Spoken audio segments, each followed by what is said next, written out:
السلام عليكم ورحمة الله وبركاته. ازيكم يا بنات؟ عاملين ايه؟ يا رب تكونوا بخير.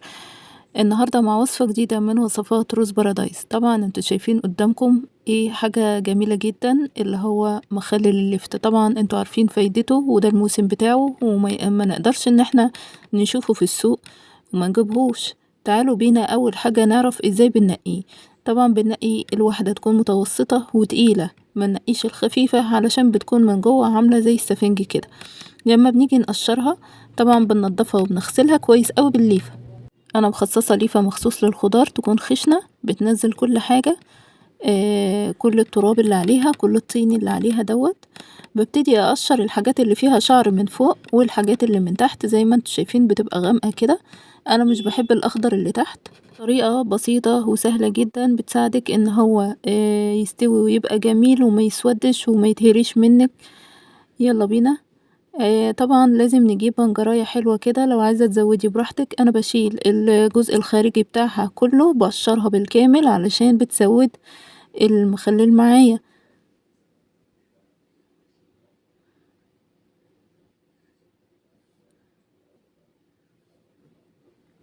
هتبتدي بعد كده تقطعي التقطيعة اللي انت عاوزاها. طبعا بعد ما ننضفه ونغسله قطعناه التشكيل اللي انت عاوزاه. بعد كده بنحط معلقة ملح واحدة بس ممسوحة كده، حاجة بسيطة يعني، على كل صينية زي ما انتوا شايفين. بقلبه كويس قوي وبسيبه ساعة. هنيجي في الساعة ديت ونعمل المحلول بتاعنا.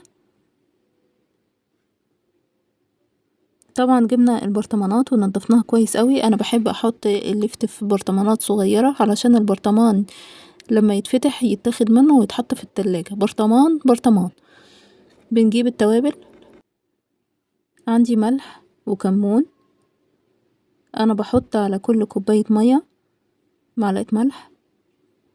كل كوباية مية بتحطيها طبعا المية انا غلياها ومبرداها وسنة كمون يعني على المية ديت كلها.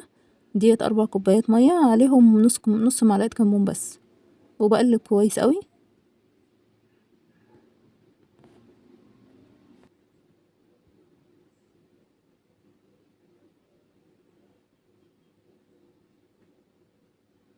ما ننساش السكر، هي المادة الحافظة بتاعتنا بتخليه يقرش لغاية اخر واحدة اكنه لسه معمول ولسه فاتحة عليه. بنجيب البرطمانات. طبعا البرطمانات متعقمة مغسولة كويس قوي.